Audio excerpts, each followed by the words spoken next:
ప్రేమికులకు తెలంగాణ ప్రభుత్వం ఒక గుడ్ న్యూస్ చెప్పింది. హైదరాబాదీలకు మరో అంతర్జాతీయ క్రికెట్ స్టేడియం వస్తోంది. దీనికి సంబంధించిన బ్రేకింగ్స్ మనం చూస్తున్నాం.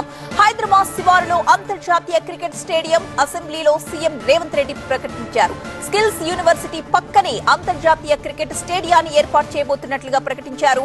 బీసీసీఐతో ప్రాథమికంగా చర్చలు జరిపినట్లుగా కూడా తెలిపారు సీఎం రేవంత్.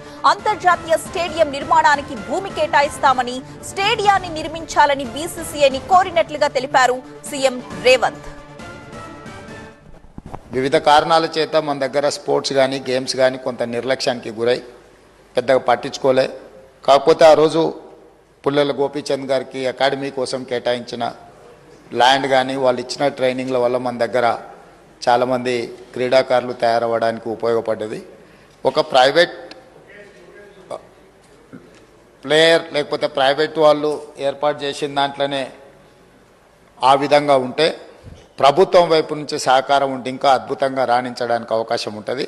అందుకే రాష్ట్ర ప్రభుత్వం స్పష్టంగా ఈసారి బడ్జెట్లో గతంలో ఎన్నడూ లేని విధంగా 361 కోట్ల రూపాయలు స్పోర్ట్స్ కోసము మనం కేటాయించడం జరిగింది. ఈ వేదిక మీద నుంచి తమరికి నేను చెప్పదలుచుకున్నది, మేము బీసీసీఐతో మాట్లాడుతున్నాం. వారితో ప్రాథమిక చర్చలు పూర్తి అయిపోయినాయి.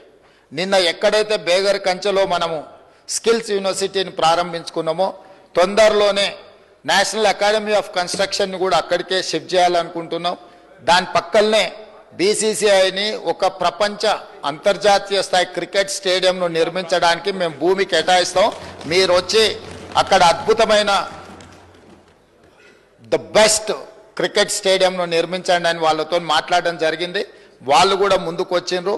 దాదాపుగా రాబోయే కొద్ది రోజుల్లోనే వారికి భూమి కేటాయించడం, బీసీసీఐ స్వయంగా అక్కడ ఒక మంచి క్రికెట్ స్టేడియాన్ని నిర్మించడానికి ముందుకు వస్తుంది.